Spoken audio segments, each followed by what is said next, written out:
Oke, assalamualaikum warahmatullahi wabarakatuh. Para penggemar shadow, para penggemar buntut, silakan simak dan analisa. Saya akan menerangkan secara lebih detailnya di sini, secara serinci-rincinya tentang pembentukan pola candlestick. Yang suka nangkap buntutnya ya, silakan analisa dan simak baik-baik. Kita mengambil indikasi dan konfirmasi itu di 3 candle sebelumnya. Nah, di candle yang berjalan kita hitung mundur 3 candle. Candle pertama itu indikasi dan candle ketiganya itu konfirmasi. Candle ketiga itu sebelum candle berjalan ya. Candle sebelum berjalan, candle berjalan. Di sini indikasinya tekanan ke atas walau dia membentuk candle merah. Konfirmasinya adalah pelemahan seller, dorongan ke bawah namun dia lemah. Berarti kita akan open buy di sini, tunggu mendekati 31. Tahan. Sini.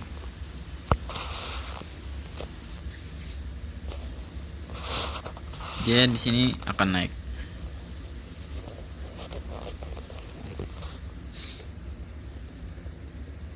Walaupun kita nggak dapat shadownya ya, karena agak terlalu telat mungkin.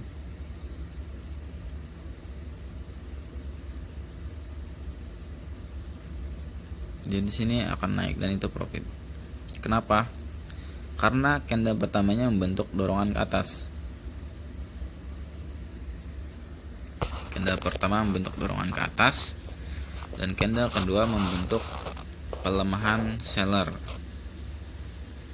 Maka dorongan ke atas, kekuatan dari dorongan ke atas akan muncul di situ. Namun ketika candle ketiga itu membentuk kekuatan seller, maka dorongan ke atasnya akan muncul duluan. Jadi dia naik dulu, baru mendekati 31 dia turun. Jadi kalau kayak gitu polanya, kita ngambilnya di atas untuk open sell.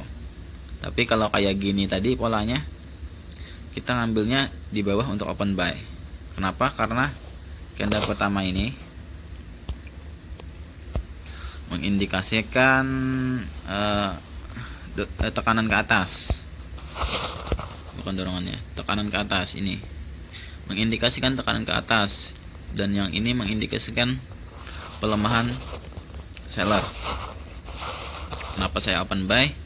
Karena kekuatan dari tekanan ke atas ini akan muncul di sini sebelum 31. Namun apabila ini membentuk kekuatan seller seperti ini atau sebaliknya seperti ini, maka dia kekuatan dari tekanan ke atasnya ini akan muncul duluan sebelum 31. Nah, di situ kita open sell karena dia bakal turun membentuk candle seperti ini. Oke, kita lanjut lagi.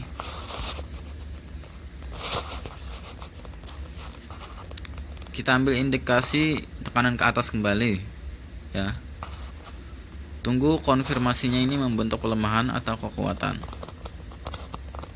Jika dia membentuk kekuatan, maka tekanan ke atasnya akan hadir duluan. Ini tekanan ke atas juga. Nah, kalau kalian bingung kayak gini, sama-sama tekanan ke atas, lihat persentase sebelah kanan bawah. Lihat persentase sebelah kanan bawah. Amati persentase. Lihat baik-baik. Kita buy. Ikuti persentase terendah.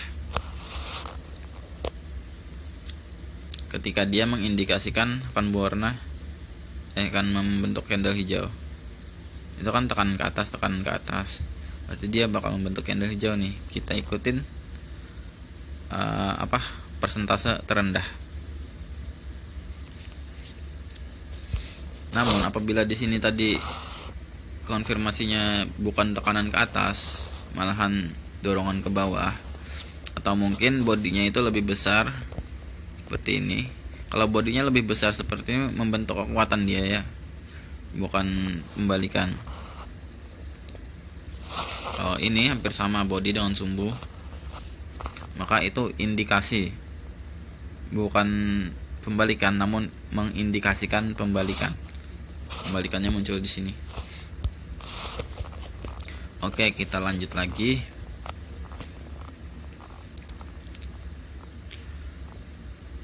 Persentase ini cuma alat bantu ya, jangan jadi acuan utama.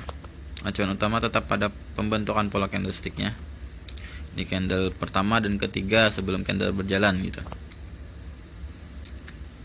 Kita ke candle selanjutnya aja, ini udah kelewat. OP tetap sebelum detik 31. Untuk candle selanjutnya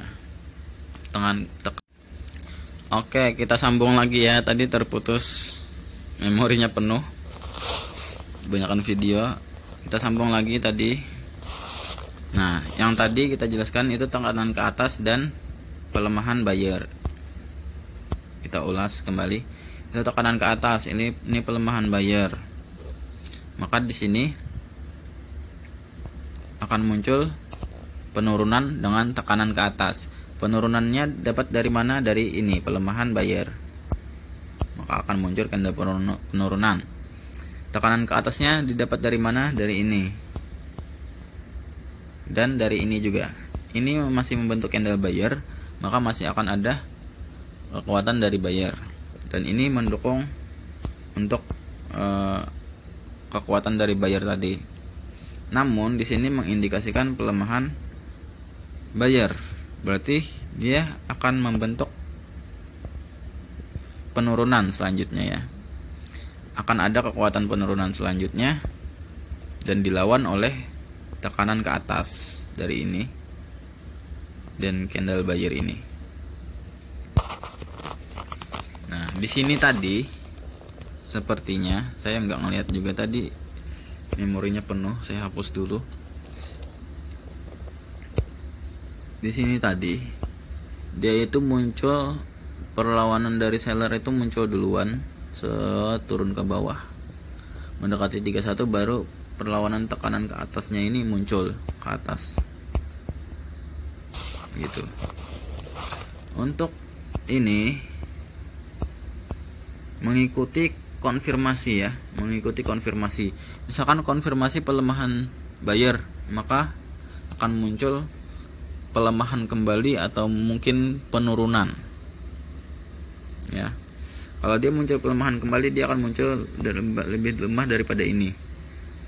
Namun kalau dia muncul penurunan, kita lihat di sini ada tekanan ke atas, maka dia akan membentuk penurunan dengan tekanan ke atas kembali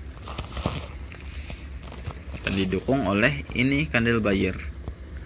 Kekuatan buyer masih sedikit ada. Sekarang candle selanjutnya. Semoga nggak penuh lagi memorinya. Baru saya hapus satu video tadi.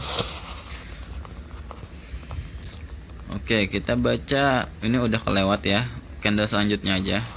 Untuk candle selanjutnya, indikasinya pelemahan seller. Ya, kita lihat konfirmasinya ini bentuk apa.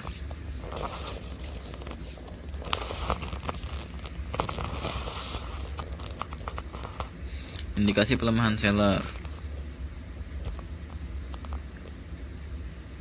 Konfirmasinya pembalikan ya. Kekuatan sellernya kita lihat muncul di awal apa muncul di akhir. Ketika dia muncul di akhir, kita bisa bentar. Kalau dia tidak terlalu tinggi naik, saya nggak akan open.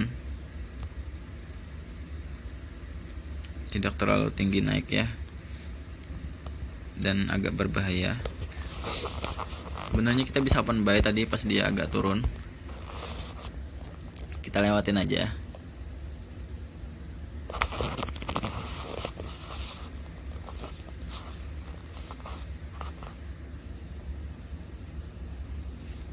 Kalau kita mau open sell, kita nunggu dia agak naik ke atas namun mendekati 31. Kalau mendekati 31 dia turun ke bawah, kita opennya buy. Nah, jadi gitu. Jadi kita lihat perlawanan dari ini kapan terbentuknya Di awal apa di akhir? Kalau perlawanan dari ini di awal, dia bakal turun dulu baru kita bantai di situ. Ini tadi saya nggak open karena berbahaya ya. Perlawanannya itu baru terlihat setelah mendekati 31. Di 33 tadi baru dia turun ke bawah, dan kita nggak sempat.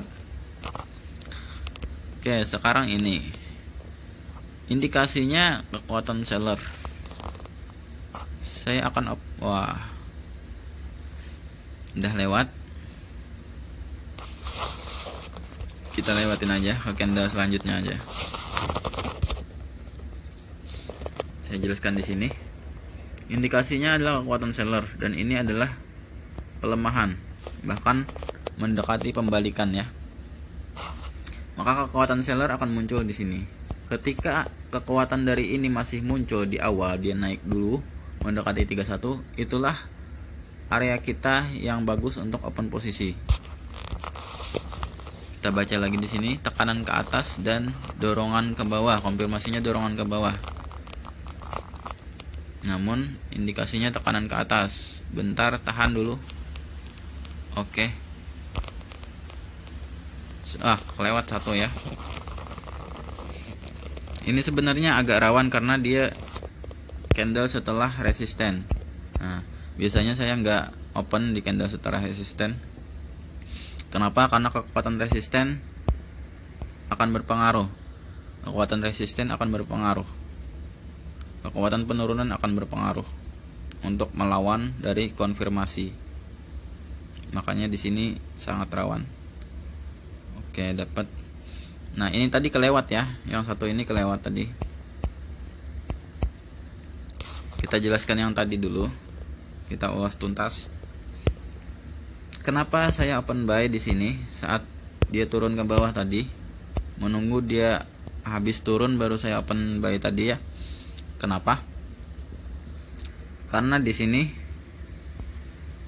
menunjukkan tekanan ke atas, bahkan dia membentuk candle pembalikan ke atas. Dan di sini membentuk candle penurunan. Pembalikan kembali ya, penurunan. Nah, padahal di sini itu rawan sebenarnya. Kenapa? Karena ini adalah candle resisten. Maka kekuatan resisten akan sangat mendukung untuk penurunan di sini. Namun, untungnya dia turunnya cukup jauh di sini. Mendekati detik 31, makanya saya ambil titik terjauhnya walaupun bukan mendekati 31 tadi di 33 kalau nggak saya ambil. Saya merasa dia sudah cukup jauh turun di situ. Maka saya akan open buy. Karena takutnya pas mendekati 31 banget dia malah naik dulu. Jadi kita nggak dapat. Jadi saya opennya di 33 tadi. Nah, jadi kekuatan dari dorongan ke atasnya muncul setelah 31. Jadi sebelum 31 kita open di sini buy. Kekuatan dari konfirmasi ini muncul duluan. Sebelum 31 itu dia muncul duluan, turun ke atas. Turun ke bawah. Nah, baru kekuatan dari ini muncul. Nih. Untungnya ini adalah kekuatan tekanan ke atas yang sangat kuat ya. Makanya di sini profit. Seandainya di sini lemah, di sini ada indikasi loss. Kenapa? Karena di sini kekuatan resisten. Sekali lagi di sini kekuatan resisten. Kekuatan resisten masih akan muncul di sini. Kekuatan penurunan itu ya. Masih akan kuat di situ. Jadi hati-hati sama candle support dan resisten untuk melawannya, dan candle setelah support dan setelah resisten untuk melawannya kita harus berhati-hati. Ini juga bisa menjadi alat bantu ya ketika kalian bingung kira-kira kekuatan mana. Kita lihat ini adalah kekuatan tekanan dan dorongannya. Jadi persentase itu dia Begini loh, ketika candle itu turun jauh, maka persentase buyer ini menipis, persentase buyer menipis nih, seller ini buyer. Nah, ketika candle itu turun jauh, dorongan itu mendominasi, maka buyer ini menipis segini.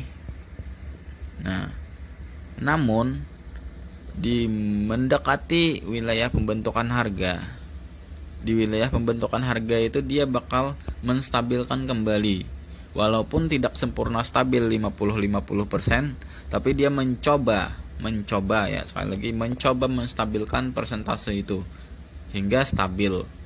Saat persentase stabil, disitulah candle itu membentuk sempurna, misalkan seperti ini. Sebelum 31 dia turun dulu ke bawah seperti ini, dan persentase ini menipis, buyer menipis, maka persentase buyer ini akan mengisi kembali untuk menstabilkan. Nah, disitulah saat dia mengisi itulah terjadi dorongan ke atas ini, tekanan ke atas ini, pembentukan candlenya. Jadi persentase ini cukup membantu ya, jadikan sebagai alat bantu. Namun dia tidak bisa menjadi acuan penuh. Acuan penuh kita tetap pada pola candlestick.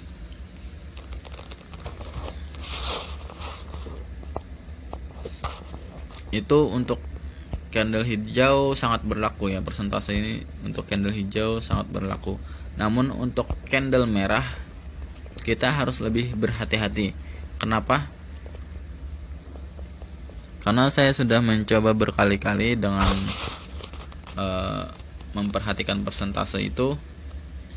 Jadi persentasenya itu, kalau candle merah, saat kekuatan seller itu masih kuat, dia cenderung mengikuti persentase yang lebih besar. Kenapa?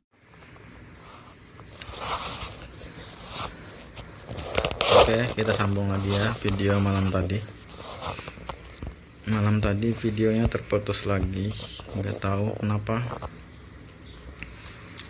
Mungkin aplikasinya udah minta ganti ya. Kalau ada yang recommended rekaman yang bagus, silahkan tulis di kolom komentar biar saya download. Tentang candle merah lagi ya, yang belum selesai. Nah, saat candle merah, nah, misalkan ini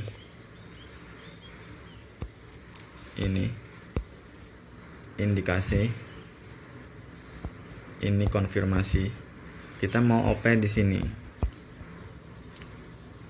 Ini sambungan dari video sebelumnya tadi ya, silahkan disambung-sambung aja kalau agak apa, atau saya ulang dari awal aja. Ini indikasi, ini konfirmasi untuk open di sini. Nah, ini menunjukkan tekanan ke atas. Ini juga menunjukkan tekanan ke atas.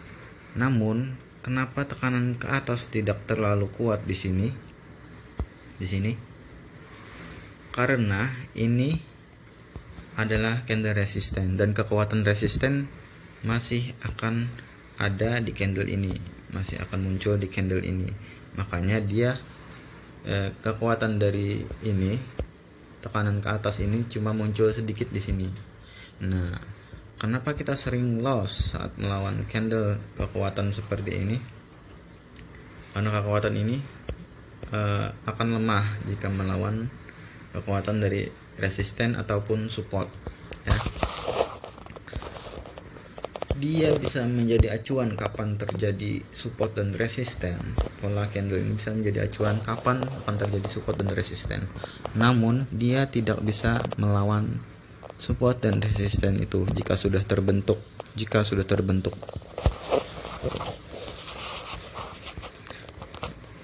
Saya penjelasan yang malam tadi sampai mana ya? Lupa saya. Oke, kita kesiniin aja dulu. Nah, biar enak jelasinnya. Ini tadi indikasi, ini konfirmasi. Nah, Kalau ini indikasinya adalah tekanan ke atas dan konfirmasinya juga tekanan ke atas. Namun kenapa dia di sini masih turun? Karena masih ada kekuatan dari resisten ya. Resisten kekuatan untuk penurunan. Dan di sini konfirmasinya indikasinya adalah penerusan. Ini candle penerusan. Larinya kemana nanti? Ke sini. Nah, jadi ini ke sini, ini ke sini, nanti ini ke sini. Jadi nyambung gitu ya. Kalau membaca pola candle itu, dia nyambung. Kenapa ini menjadi kekuatan? Karena ini menjadi resisten kembali dan ini menjadi candle penerusan. Maka di sini akan meneruskan penurunan. Otomatis jika di sini meneruskan penurunan, maka ini akan menjadi kekuatan kembali. Ya. Shadow ini akan tetap muncul, kekuatan tekanan ini akan tetap muncul, namun dia akan muncul sedikit saja. Lihat.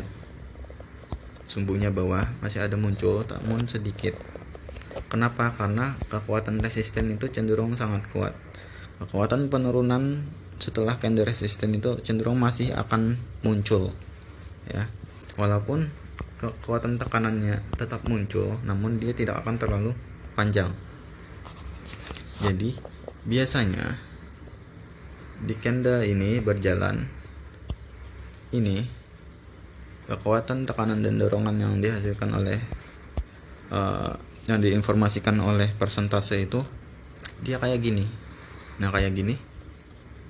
Di sini berjalan dia kayak gini. Persentase buyer itu menipis. Namun kita jangan open buy ya, mendekati detik 30. Semakin mendekati detik 31 dia semakin menipis tekanan buyer ini. Namun kita jangan open buy di situ. Kenapa jangan open buy di situ? Karena kekuatan ini kita berhati-hati dengan kekuatan resisten. Ya, hati-hati dengan kekuatan resisten. Walaupun kita open buy-nya nanti di sini. Nah, jadi loss. Kalau kita di 31 di sebelum 31 itu open buy, kita opennya di sini. Jadi loss. Dia masih kuat untuk turun. Kenapa? Karena kekuatan resisten. Jadi dia turun di sesudah 31 itu dia nggak langsung membalik karena kekuatan resisten ini cukup kuat. Dia turun aja terus. Jadi kalau kita ingin mengambil informasi dari persentase ketika di candle ini, candle kekuatan, ambillah di kekuatan resisten ya ataupun support, ambillah persentase yang minimalnya. Ini untuk candle merah. Tapi untuk persentase support tetap seperti candle hijau tadi, penjelasan candle hijau sebelumnya. Untuk candle merah, ambillah persentase yang terbanyak. Misalkan persentase yang banyak ini persentase seller. Ikuti penurunannya. Maka kita akan dapat di sini nanti ya. Kalaupun kita mau di sliding itu pasti tipis banget. Kenapa? Karena kekuatan dari tekanan ini tidak akan terlalu kuat untuk melawan kekuatan dari resisten. Itu sedikit analisa tentang pelemahan dari pembacaan pola saja. Pola candlestick.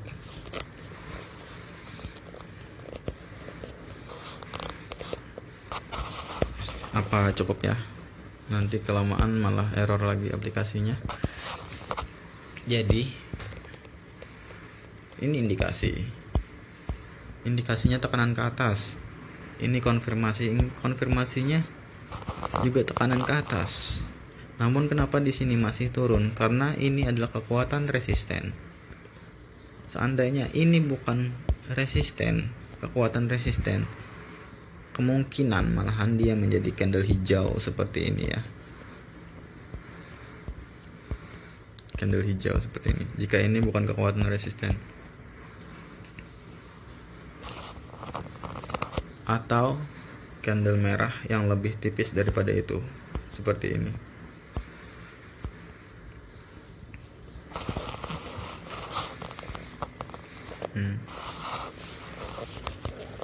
Seperti itu.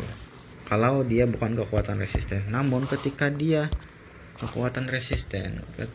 mempunyai kekuatan resisten yang ini, maka tekanan dari ini hanya akan sedikit muncul di sini. Seperti ini, lihat, dia hanya sedikit munculnya. Kenapa? Karena perlawanan dari resisten masih cukup kuat. Perlawanan untuk penurunan masih cukup kuat. Ya, paham ya? Nah, kenapa di sini masih turun? Padahal di sini menandakan kembalikan. Itu karena ini. Jadi candle itu saling sambung menyambung, gak ada putusnya. Ya. Sini.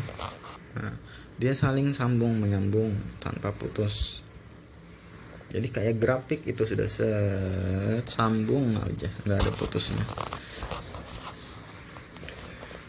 Jadi seperti itu kita memahaminya.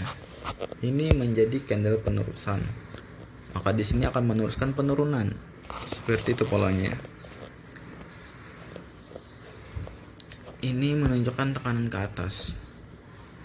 Maka di sini menunjukkan tekanan ke atas kembali. Namun dia tidak terlalu kuat. Kenapa? Karena ini candle resisten, dan kekuatan resisten maka masih akan ada di candle sesudah ini, sesudah resisten itu.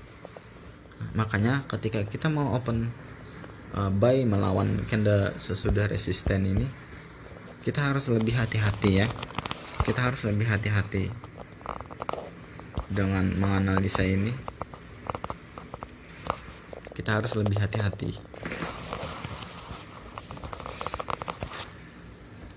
Cenderung di candle seperti itu, candle kekuatan itu dia lebih mengikuti persentase yang dominan daripada yang minimal. Memang ada dia mengikuti persentase yang minimal ketika resistennya tidak terlalu kuat. Ketika resistennya tidak terlalu kuat, dia bisa mengikuti ini persentase minimal. Namun ketika resistennya kuat, cukup kuat, dia akan mengikuti ini kekuatan dari dorongan seller. Jadi seller itu cenderung dia lebih menonjol ke bawah daripada ke atas ya. Tekanannya akan tetap muncul, ini tekanannya akan tetap muncul, shadow bawah. Nah, namun tidak terlalu kuat. Tekanan dari ini akan tetap muncul di sini, namun tidak terlalu kuat. Dan munculnya ini tidak pada detik sebelum 31 ya. Makanya kita bisa loss kalau kita open di 31 itu paling dia sampai sini. Nah, kalau kita open buy kita loss. Makanya kita open sell. Namun tetap memperhatikan ini.